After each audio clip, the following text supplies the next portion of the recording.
Chers amis, nous poursuivons notre méditation des mystères douloureux du rosaire. Nous avons vu qu'à Gethsémani, Jésus a pris sur lui tous les péchés du monde, tous nos péchés, et a redit oui au Père. Il a accepté de souffrir pour expier tous ses péchés et nous réconcilier avec le Père. Puis, dans les premières étapes de sa passion, il s'est chargé vraiment de toutes les souffrances que l'humanité traverse depuis les origines. Souffrance morale, il a été trahi, abandonné, renié par ses disciples. Il a été humilié de toutes les façons. Il a subi l'injustice de deux jugements complètement iniques. Et il a souffert physiquement une torture abominable, spécialement pendant son horrible flagellation. Tout cela, il l'a fait par amour pour nous et par obéissance au Père qui désirait nous sauver. À travers cela, il se montre véritablement roi, paradoxalement. Et c'est ce que nous allons méditer maintenant dans ce troisième mystère douloureux, le couronnement d'épines. La parole de Dieu dit « Jésus donc sortit dehors, portant la couronne d'épines et le manteau pourpre, et Pilate leur déclara « Voici l'homme » en Jean 19, 5. Tournons-nous d'abord vers le Père. Père saint, lorsque tu as créé l'homme à l'image de ton Fils, tu en as fait une merveille, tu l'as comblé de tes bénédictions. Confère Éphésiens 1, 3, 6. La prière eucharistique numéro 4 dit « Tu lui as confié l'univers, afin qu'en te servant, toi son Créateur, il règne sur la création. » Mais Adam et Ève, trompés par Satan, ont voulu orgueilleusement se faire Dieu sans toi et ont entraîné leur malédiction.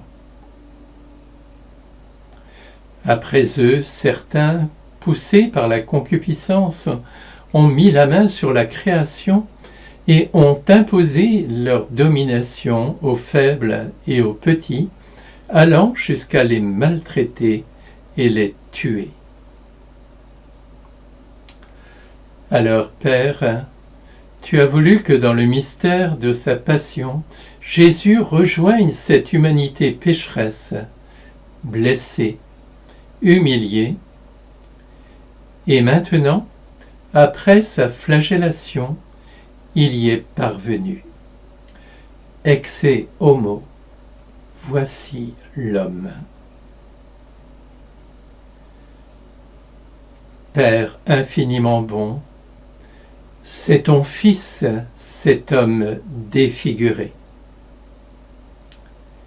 Isaïe disait « Il était sans apparence, ni beauté qui attire nos regards. Son aspect n'avait rien pour nous plaire. Méprisé, abandonné des hommes, homme de douleur, familier de la souffrance, il était pareil à celui devant qui on se voile la face. Et nous l'avons méprisé, compté pour rien. » Isaïe 53, 2, 3. Comme toi et lui vous êtes un, en le méprisant, c'est toi aussi, Père, que ton peuple méprise et rejette. Alors tu peux lui dire, dans les impropères du Vendredi Saint, « Ô mon peuple, Que t'ai-je fait? En quoi t'ai-je contristé? Réponds-moi. Peuple égaré par l'amertume, peuple au cœur fermé, souviens-toi, le Maître t'a libéré. Tant d'amour serait-il sans réponse? Tant d'amour d'un Dieu crucifié?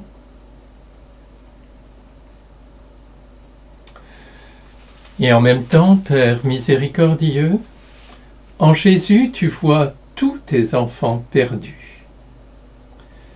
Jésus réduit à une totale impuissance représente l'humanité esclave de Satan et des tyrans. Jésus, qui a pris sur lui tout le péché du monde, représente l'humanité plongée dans le péché. Jésus, dont tout le corps n'est plus qu'une immense blessure, a pris sur lui toutes nos blessures, nos maladies, nos handicaps. Et Jésus va partager jusqu'au bout notre condition humaine en assumant la mort, conséquence du péché. Mais toi, Père de tendresse, tu vas tout restaurer en ton Fils. Comme Jésus est allé jusqu'au bout de l'amour, tu vas le ressusciter, le glorifier, tu vas en faire le roi de l'univers. Et en lui, nouvel Adam, tu vas restaurer tous les hommes, leur pardonner leurs péchés, guérir leurs blessures, les libérer et les fortifier par ton esprit, leur rendre leur dignité de fils et filles bien-aimés, leur donner la vie éternelle. Oui, le couronnement d'épines et le couronnement du Christ, roi de l'univers, sont un même et unique mystère, le mystère de notre rédemption. Vraiment, il est juste et bon de te rendre gloire, de t'offrir notre action de grâce, toujours et en tout lieu, à toi, Père Saint, Dieu éternel et tout-puissant. Tu as consacré, prêtre éternel et roi de l'univers, ton Fils unique, Jésus-Christ, notre Seigneur, et tu as fait de nous, en lui, un peuple de rois.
Jésus est vêtu d'un manteau pourpre.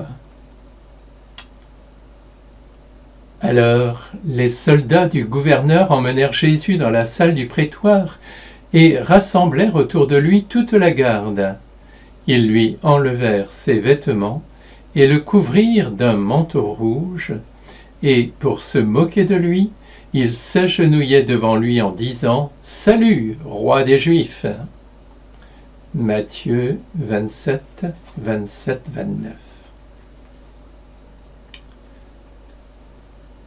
Seigneur Jésus, par dérision, les soldats te revêtent d'abord d'un manteau rouge, une chlamyde écarlate, en guise de manteau pourpre.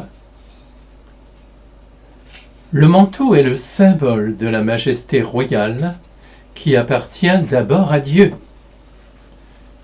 Le psaume 103, 104 affirme « Seigneur mon Dieu, tu es si grand. Revêtu de magnificence, tu as pour manteau la lumière. » Versets 1, 2. Et lorsque Dieu est apparu à Isaïe dans le temple, les pans de son manteau remplissaient le temple. Isaïe 6, 1. Lorsque les hommes pécheurs ont voulu rivaliser avec Dieu, cédant à la concupiscence de la gloire, ils se sont fait des manteaux somptueux. Pour leur montrer la vanité de cette attitude, Seigneur Jésus, tu acceptes de porter ce manteau de soldat dérisoire en guise de manteau pourpre et, dit un psaume, d'apparaître comme un ver, pas un homme, raillé par les gens, rejeté par le peuple. Psaume 21, verset 7. C'est pourtant là que tu es roi, car ton amour est plus fort que tout le mal, que toute la souffrance qui t'accable, et c'est ainsi que tu nous rachètes. C'est pourquoi le Père, après ta victoire sur l'ennemi, te conférera une royauté qui n'aura pas de limite. Dans l'Apocalypse, nous lisons « Puis j'ai vu le ciel ouvert, et voici un cheval blanc. Celui qui le monte s'appelle Fidèle et Vrai. Il juge et fait la guerre avec justice. Le vêtement qui l'enveloppe est trempé de sang, et on lui donne ce nom, le Verbe de Dieu. Sur son vêtement, il porte un nom écrit, Roi des rois et Seigneur des seigneurs. » Apocalypse 19, 11, 16. Seigneur Jésus, tu nous donnes part à ta royauté, aide-nous à la vivre à ton exemple et à l'exemple de Marie, en allant humblement jusqu'au bout de l'amour.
Jésus porte en guise de sceptre un roseau. Les soldats lui mirent un roseau dans la main droite, précise Matthieu au chapitre 27, verset 29.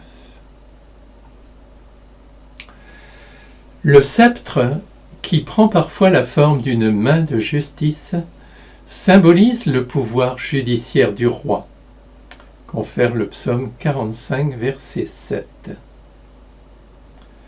Ce pouvoir appartient d'abord à Dieu, qui sait ce qui est bon pour les hommes et qui leur a donné la loi à respecter pour qu'ils vivent selon la justice. Lorsqu'ils se coupent de Dieu et deviennent autonomes, les hommes s'imposent par la force et les petits subissent toutes leurs injustices. Les prophètes n'ont cessé de dénoncer ce comportement et certains l'ont payé de leur vie. Toi, Seigneur Jésus, tu es venu rappeler et parfaire la loi de Dieu. Mais les grands prêtres et les pharisiens, qui prétendaient défendre celle-ci, se sont alliés au pouvoir judiciaire romain pour commettre la pire injustice, condamner à mort le Messie, le Fils de Dieu. Seigneur Jésus, tu as accepté de subir cette suprême injustice pour rejoindre tous ceux qui, dans le monde, subissent de graves injustices. Ils pourront désormais se tourner vers toi. Quant au Père, il va te rendre justice en te ressuscitant d'entre les morts, confère Jean 16, 8, et en faisant de toi le juge des vivants et des morts.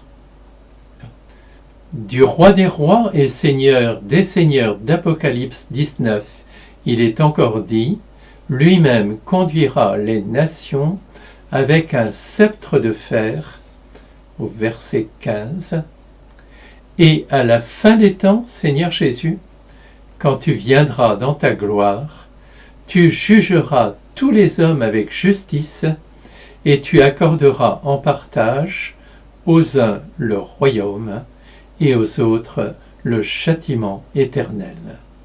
Confère Matthieu 25, 31, 46. Seigneur Jésus, puisqu'au baptême nous avons été justifiés, aide-nous par ton Esprit Saint à vivre dans la justice, à avoir faim et soif de la justice, Matthieu 5, 6, et à lutter pour celle-ci, même si pour cela nous risquons des persécutions, confère Matthieu 5, 11, 12, car c'est ainsi que nous exercerons notre royauté en union avec toi, Jésus.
Jésus porte une couronne d'épines. Puis avec des épines, les soldats tressèrent une couronne et la posèrent sur sa tête. Matthieu 27, 29. Seigneur Jésus, pendant la flagellation, ta tête avait été épargnée. À présent, les soldats après avoir confectionné une sorte de casque avec des plantes épineuses, te l'enfonce cruellement sur le crâne. La douleur que te causent ces épines est intolérable. Pardon, Jésus.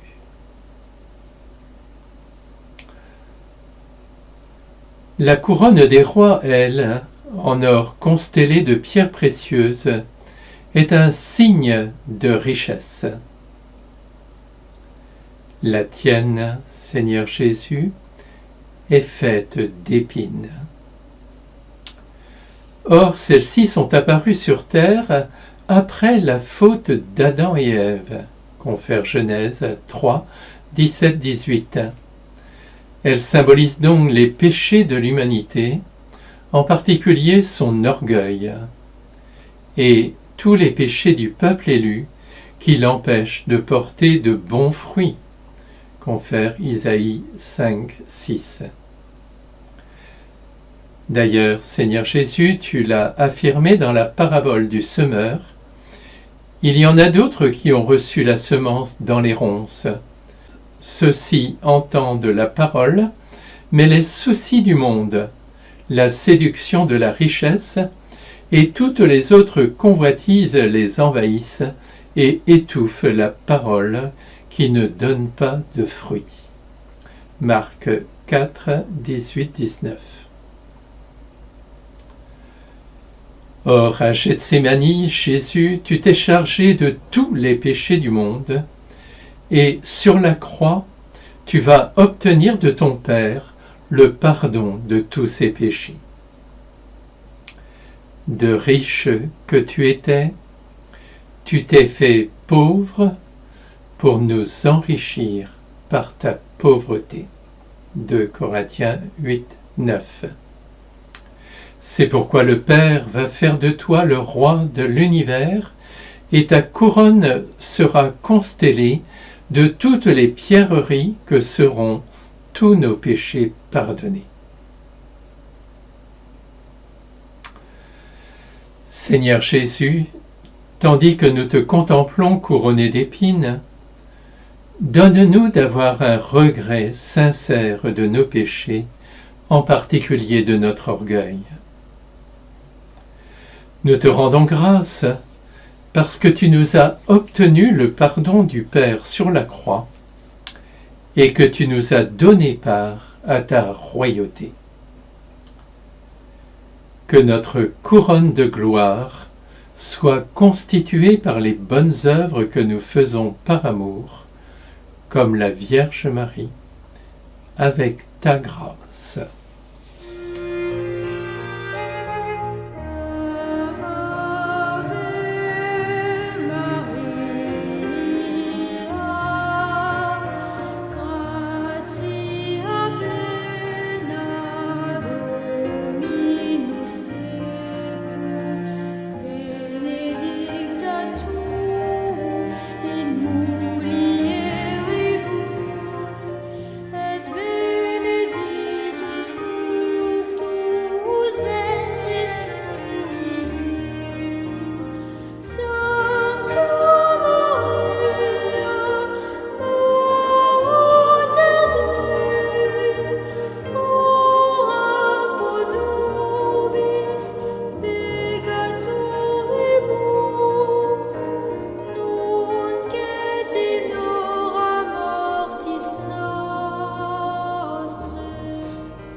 Seigneur Jésus, tu n'es plus maintenant qu'une plaie vivante.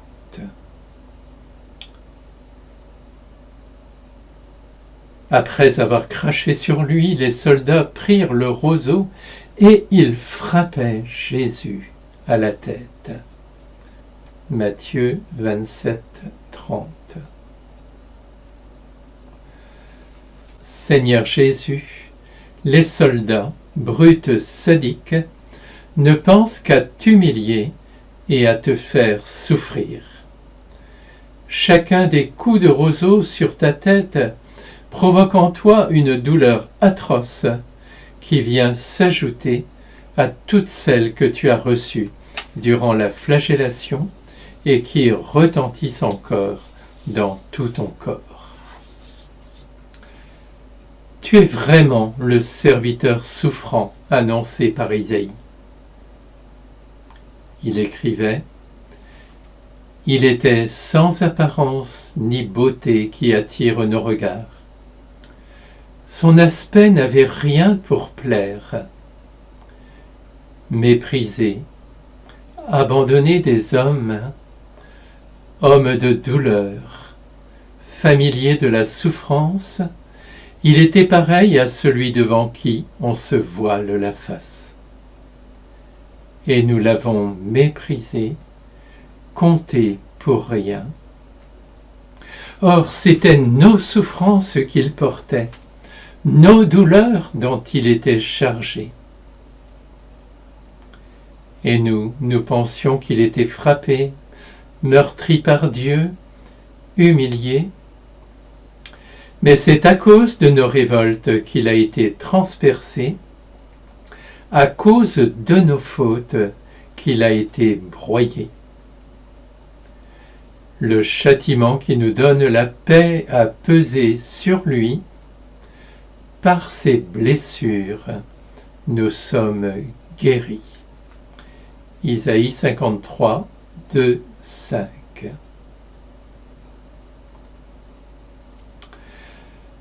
Toutes ces souffrances, Jésus, c'est à cause de nous.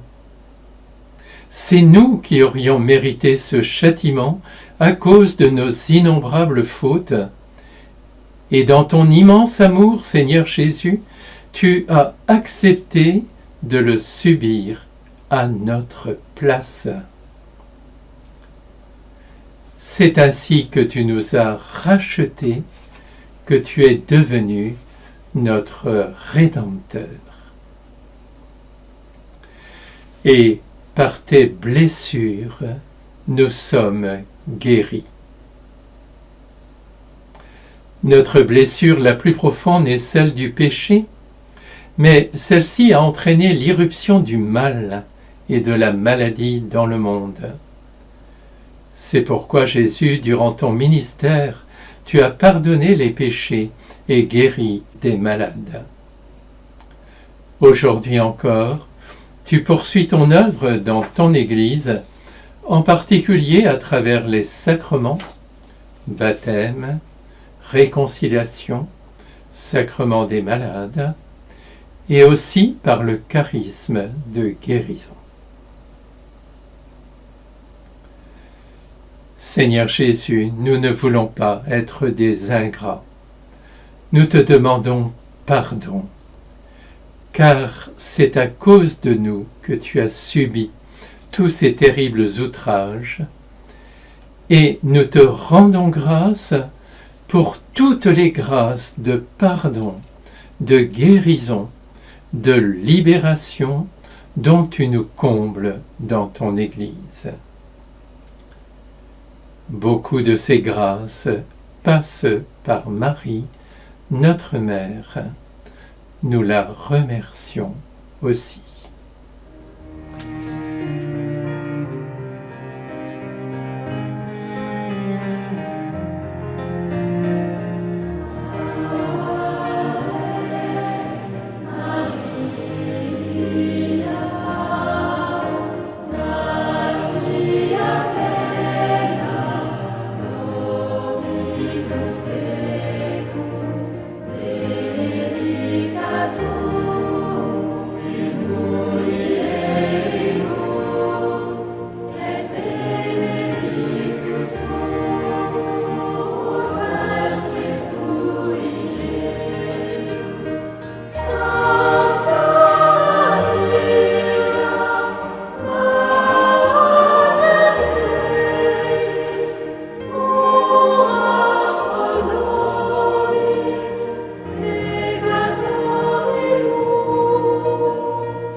Vierge Marie, tu as été témoin du traitement abominable que les pécheurs ont fait subir à ton Fils. et cela a été pour toi une terrible épreuve de foi. Le jour de l'Annonciation, l'ange t'avait dit « Ton fils sera grand, il sera appelé fils du Très-Haut. Le Seigneur Dieu lui donnera le trône de David son père, il régnera pour toujours sur la maison de Jacob, et son règne n'aura pas de fin. » Vierge Marie, étais-tu présente au moment où Pilate a présenté à la foule haineuse ton fils défiguré par la torture? L'Écriture ne le dit pas, mais tu étais présente à la croix sur laquelle était cloué l'écriteau « Jésus de Nazareth, le roi des Juifs ». Jean 19, 19. Alors que le glaive de douleur prédit par Siméon te transperçait l'âme, et que ton cœur de maman saignait en voyant combien ton fils souffrait, repensais-tu à la prophétie de l'ange le jour de l'Annonciation? Cette horrible mascarade, était-ce la royauté promise à Jésus? Cette contradiction apparente entre les paroles de l'ange et la situation présente de ton fils, roi humilié, était une redoutable épreuve pour ta foi. Cependant, dans ton cœur rempli de confiance et d'amour, la foi n'a pas chancelé. À la différence des apôtres, tu avais bien entendu l'annonce répétée de Jésus, par exemple en Luc, « Il faut que le Fils de l'homme souffre beaucoup, qu'il soit rejeté par les anciens, les grands prêtres et les scribes, qu'il soit tué, et que le troisième jour, il ressuscite. » Luc 9, 22. C'est l'heure où se réalise la prophétie. Jésus souffre beaucoup et il va être condamné à mort. Mais il a annoncé aussi que le troisième jour, il ressuscitera. Tu ne comprends peut-être pas bien cette promesse, mais tu t'y accroches et tu tiens bon dans la foi. Tu seras debout au pied de la croix. Jean 19, 25. Vierge Marie, nous te prions pour tous nos frères et sœurs qui sont dans la nuit et dans la souffrance. Console-les et fortifie leur foi en la victoire finale avec Jésus ressuscité.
Seigneur Jésus, dans ton épreuve, tu as refusé toute violence.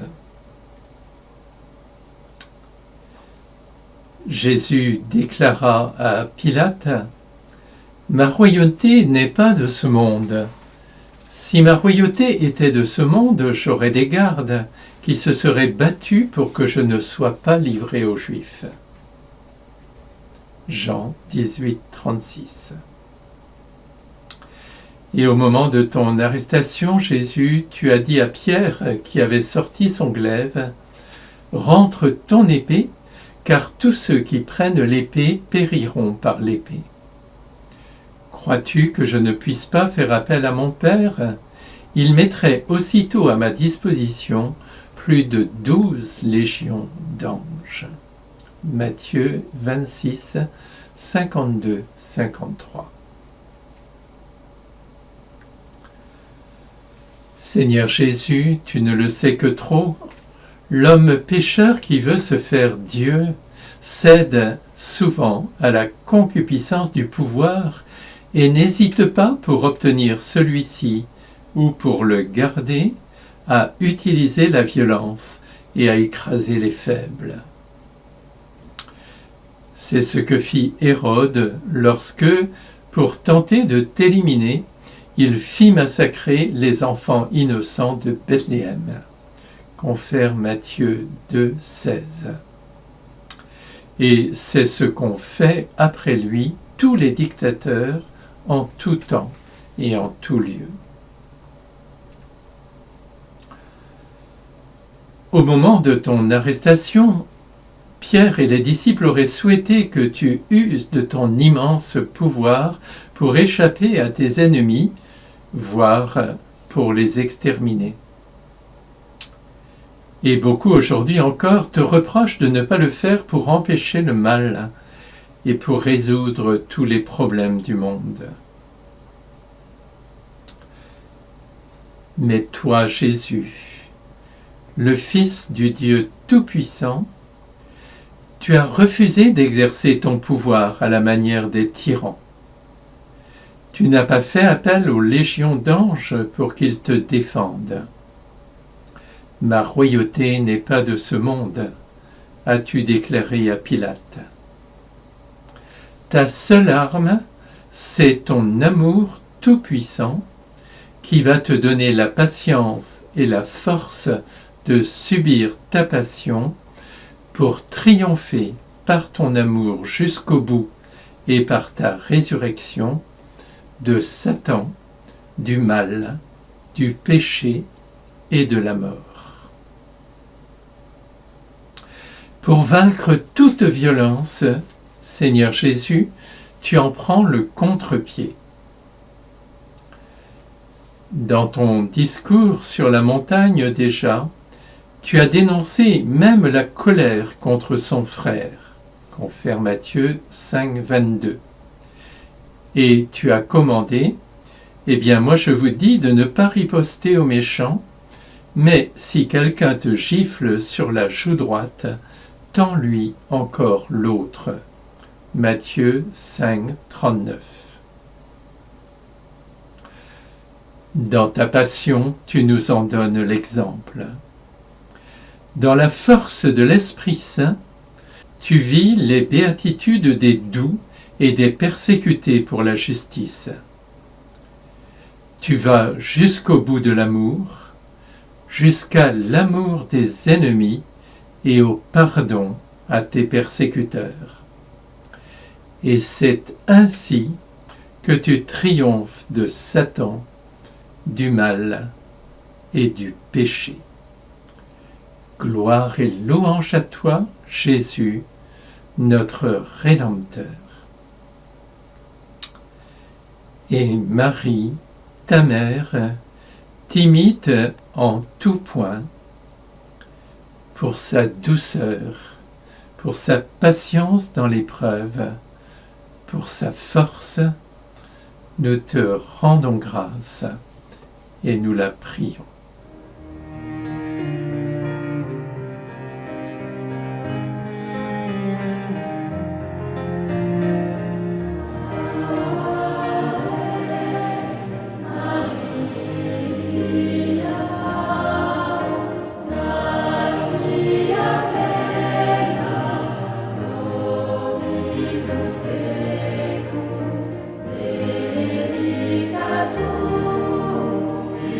Alleluia.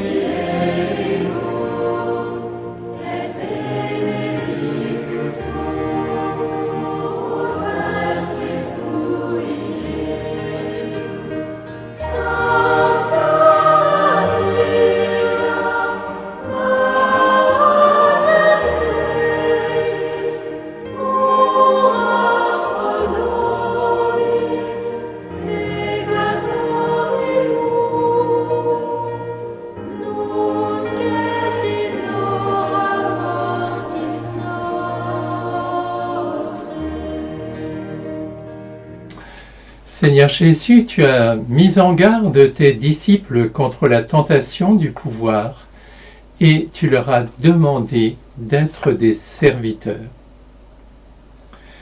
Juste avant ta passion, nous raconte Luc, les apôtres en arrivèrent à se quereller.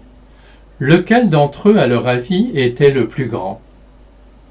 Mais il leur dit, les rois des nations les commandent en maître, et ceux qui exercent le pouvoir sur elles se font appeler bienfaiteurs. Pour vous, rien de tel. Au contraire, que le plus grand d'entre vous devienne comme le plus jeune, et le chef comme celui qui sert. Seigneur Jésus, tes apôtres ont souvent eu des réactions mondaines par rapport à leur futur rôle dans ton royaume. Ils rêvaient de pouvoir, de gloire et étaient capables d'ambition, de jalousie entre eux. Ces sentiments d'hommes pécheurs ne pouvaient les conduire qu'à l'échec. Ils mèneront Judas à la trahison annoncée par Jésus juste avant notre texte, en Luc 22, 21, 23, et ils mèneront Pierre au reniement, annoncé par Jésus juste après, en Luc 22, 31, 34. C'est pourquoi Jésus, tu dénonces cette conception humaine, pécheresse de l'autorité. Les rois des nations les commandent en maître, dis-tu. Or, les apôtres en connaissaient de nombreux exemples. Le Pharaon au temps de Moïse, Nabuchodonosor au temps de l'exil, Antiochus au temps des Maccabées, Hérode l'Ancien, meurtrier des saints innocents, l'empereur romain, et nous en connaissons de bien pires, Hitler, Staline, Mao Tse-tung, Pol Pot, etc. Tu veux, Jésus, que les futurs responsables de communauté aient une toute autre attitude. Pour vous, rien de tel, au contraire, que le plus grand d'entre vous devienne comme le plus jeune, et le chef comme celui qui sert. Tu leur en as donné l'exemple tout au long de ta vie publique, Seigneur Jésus, et particulièrement pendant le dernier repas, où tu leur as toi-même lavé les pieds, ce qui était alors la tâche de l'esclave. Puis tu leur as dit, « Comprenez-vous ce que je viens de faire pour vous? Vous m'appelez Maître et Seigneur, et vous avez raison, car vraiment je le suis. Si donc moi, le Seigneur et le Maître, je vous ai lavé les pieds, vous aussi vous devez vous laver les pieds les uns aux autres. C'est un exemple que je vous ai donné, afin que vous fassiez vous aussi comme j'ai fait pour vous. » Amen, amen, je vous le dis, un serviteur n'est pas plus grand que son maître, ni un envoyé plus grand que celui qui l'envoie. Sachant cela, heureux êtes-vous si vous le faites. Jean 13, 12, 17. Dans l'Église, il doit en être ainsi. Il y a eu une époque où les évêques étaient en quelque sorte des seigneurs. Mais les successeurs des apôtres doivent être les serviteurs du peuple de Dieu, et le plus grand d'entre eux, le Saint-Père, est le serviteur des serviteurs. Il doit aussi en être de même dans la famille, cette petite église domestique, et dans la société, où les responsables politiques devraient rechercher non la gloire et le pouvoir, mais la meilleure manière de servir leur peuple en particulier les plus pauvres et tous les exclus. Avec Marie, l'humble servante, qui toute sa vie n'a fait que servir Jésus et l'Église, demandons la grâce de vivre en serviteurs du Christ et de nos frères, particulièrement des plus petits, des plus pauvres et des souffrants. Prions particulièrement pour les diacres et pour tous les mouvements caritatifs. Confions-les à notre Mère.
Jésus a appelé ses apôtres à l'humilité.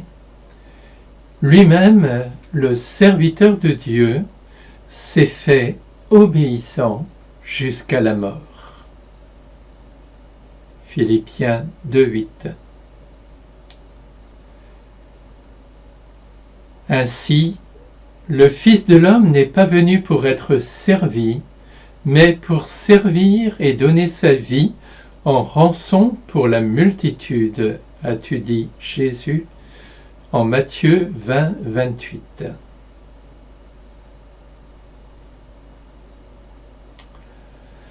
Aux origines de la création, avant même la création de l'homme, s'est déroulé un drame terrible dont les conséquences incalculables perdurent. Lorsque Dieu, ayant décidé de créer l'humanité à son image, a demandé aux anges de servir les hommes, Lucifer a refusé. Non serviam, je ne servirai pas, s'est-il écrié, et c'est ainsi qu'il est devenu Satan, le diable, révolté contre Dieu et acharné à perdre les hommes, entraînant de nombreux anges rebelles à sa suite, ceux qu'on appelle les démons. C'est ce qu'affirme le catéchisme au numéro 392. Après la création de l'homme, Adam et Ève étaient heureux au paradis. Mais Satan a suscité dans leur cœur la méfiance vis-à-vis de Dieu et les a incités à la désobéissance. Le catéchisme affirme que tout péché, par la suite, sera une désobéissance à Dieu et un manque de confiance en sa bonté. Et affirme encore le catéchisme, depuis ce premier péché, une véritable invasion de péché inonde le monde. Catéchisme de l'Église catholique, numéro 397 et 401. Or, c'est pour détruire les œuvres du diable que le Fils de Dieu est apparu, affirme saint Jean dans sa première épître, au chapitre 3, verset 8. Seigneur Jésus, tu es le nouvel Adam à partir duquel va naître une humanité renouvelée, et à l'opposé du premier Adam, tu obéis en tout à ton Père. Comme l'humanité entièrement plongée dans le péché méritait la mort, le Père qui voulait la sauver a mis dans ton cœur, Jésus, le désir de donner ta vie par amour pour la racheter. Durant l'agonie de Gethsémani, alors que toute ton âme était révulsée par l'horreur du péché, de la souffrance et de la mort, tu as obéi à la volonté de ton Père par amour pour nous sauver.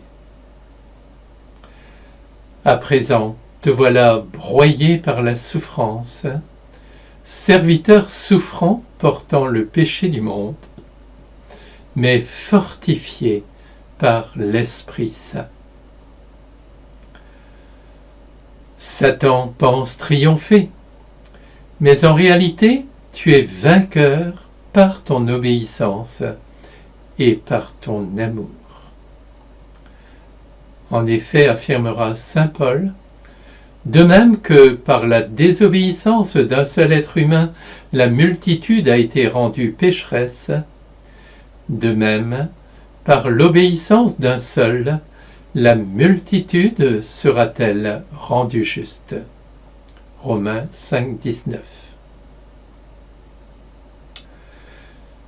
Avec Marie, la nouvelle Ève, qui, comme toi, a aussi obéi en tout au Père tout au long de sa vie, nous rendons grâce pour l'œuvre de notre salut et nous demandons la grâce de faire toujours comme elle la volonté du Père, quoi qu'il nous en coûte.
Alors que l'homme est perdu par son orgueil, émerveillons-nous devant l'extrême humilité de Jésus.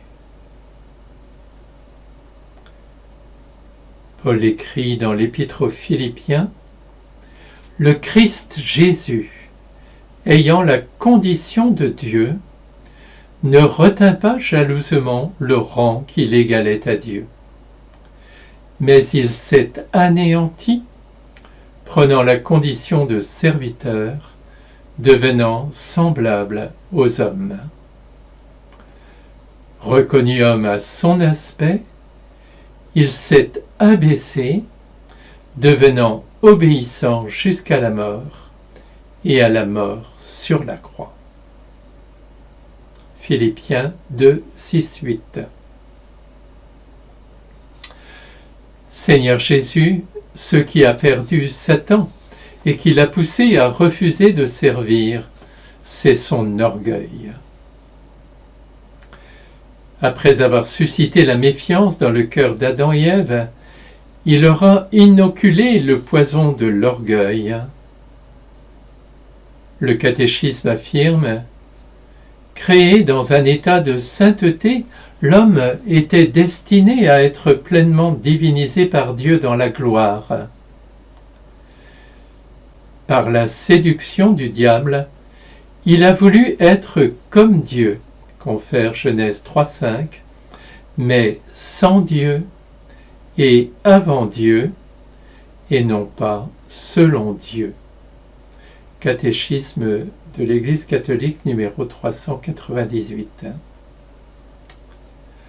À partir de là, l'orgueil est devenu le premier des péchés capitaux et il nous contamine tous plus ou moins, qui que nous soyons. C'est pour cela, Seigneur Jésus, que tu as pris le contre-pied de cette attitude de Satan et des hommes pécheurs.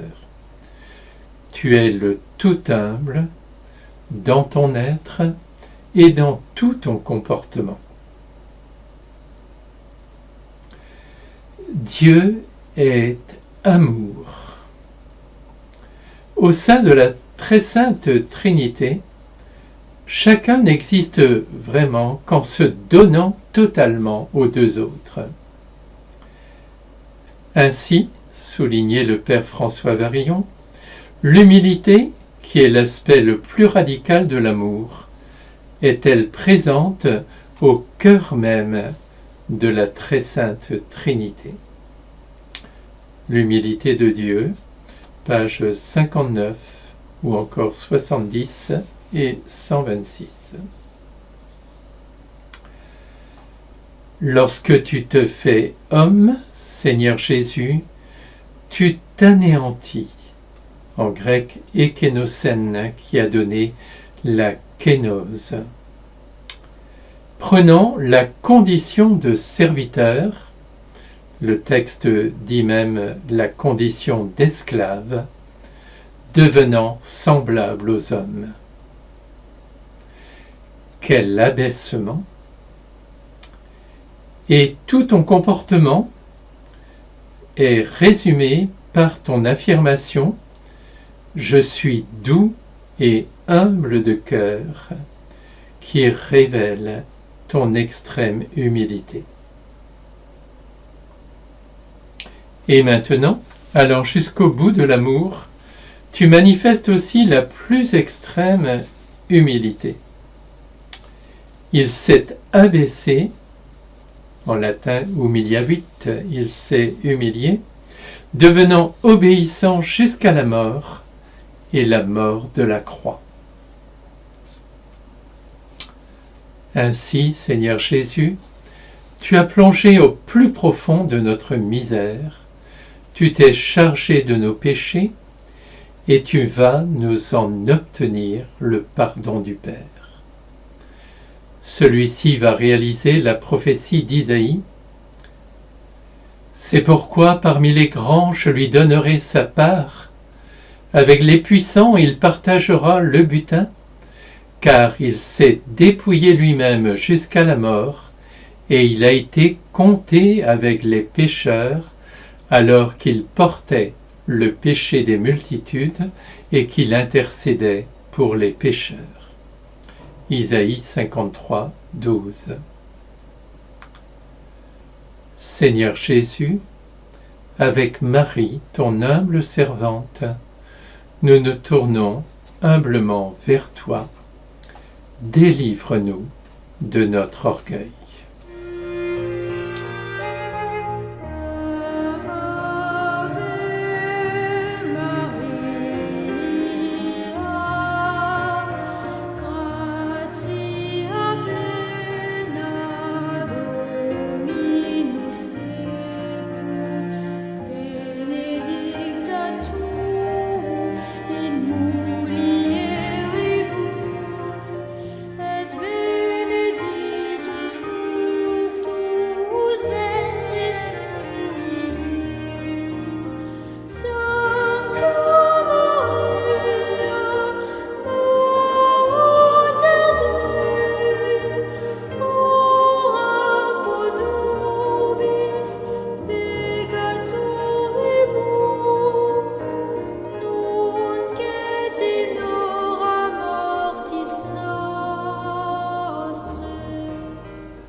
À présent, Seigneur Jésus, au comble de ton abaissement, tu es condamné à mort.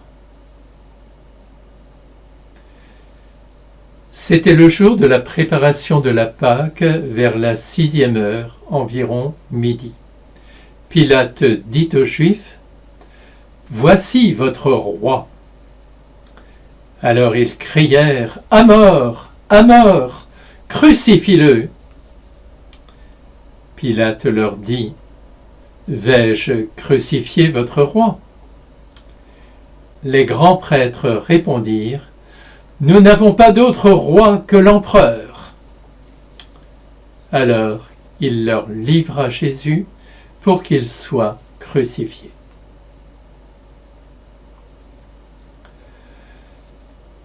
Quelle scène désolante et consternante. Seigneur Jésus, au terme d'un procès qui a clairement fait comprendre à Pilate ton innocence, celui-ci, par crainte de la colère des Juifs, te condamne à mort et te livre entre leurs mains pour que tu sois crucifié.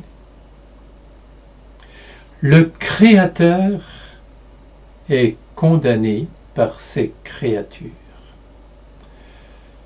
Le roi de l'univers par le représentant de l'empereur. Le grand prêtre éternel par les responsables religieux juifs. Celui qui jugera les vivants et les morts par des criminels. Le saint par les pécheurs, l'innocent par les coupables.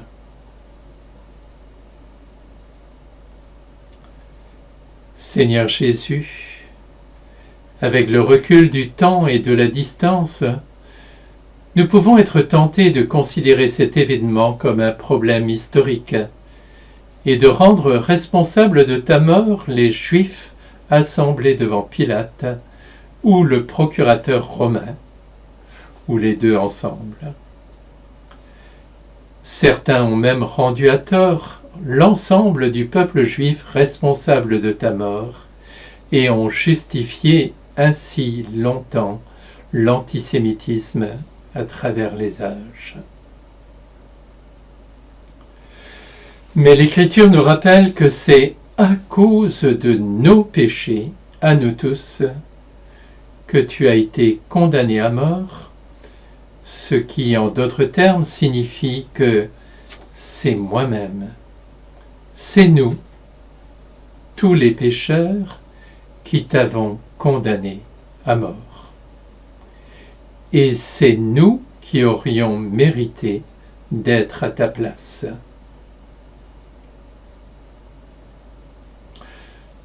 Or, cette mort, tu ne l'as pas subie, tu l'as choisie librement.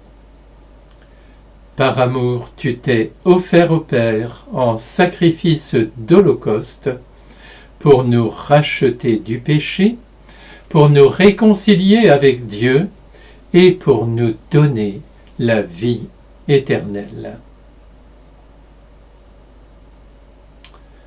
Seigneur Jésus, donne-nous ton Esprit Saint pour qu'il nous permette de comprendre l'immensité de ton amour, nous conduise au repentir et nous rende capables d'accueillir tous les fruits merveilleux de ton offrande d'amour au Père.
Avant la communion, le prêtre dit cette prière.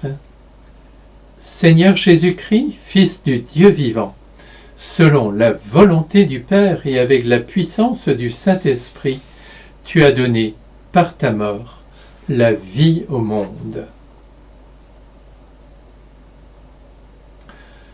En méditant ce mystère du couronnement d'épines, nous avons contemplé l'obéissance aimante de Jésus par rapport à la volonté salvatrice du Père, et nous avons réalisé combien il était soutenu par l'Esprit Saint, notamment par le don de force. C'est pourquoi nous pouvons dire, avec toute la foi que Dieu nous donne, gloire soit au Père, gloire soit au Fils, gloire soit au Saint-Esprit, maintenant et pour les siècles des siècles. Amen. Et terminons par la prière du Vendredi Saint.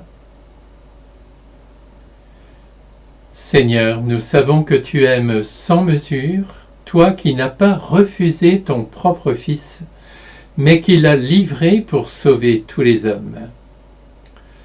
Aujourd'hui encore, montre-nous ton amour. Nous voulons suivre le Christ qui marche librement vers sa mort.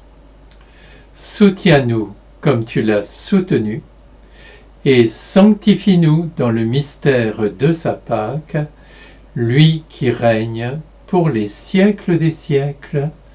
Amen.